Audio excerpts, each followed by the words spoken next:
Di mga ka-farmer, update tayo sa ating talungan na 8 months. Yan. Bali, nag-harvest kami ni mama dito mga ka-farmer. Yan, ito yung mga bunga niya. Yan. So, ang lalaki na. Ang dami ng bunga mga ka-farmer.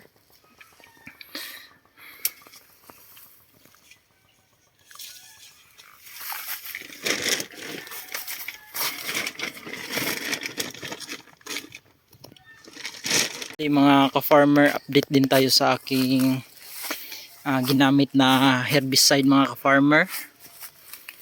So, ito yung ginamit ko na herbicide mga ka-farmer dito sa aking talungan. Yan, patay lahat ng damo.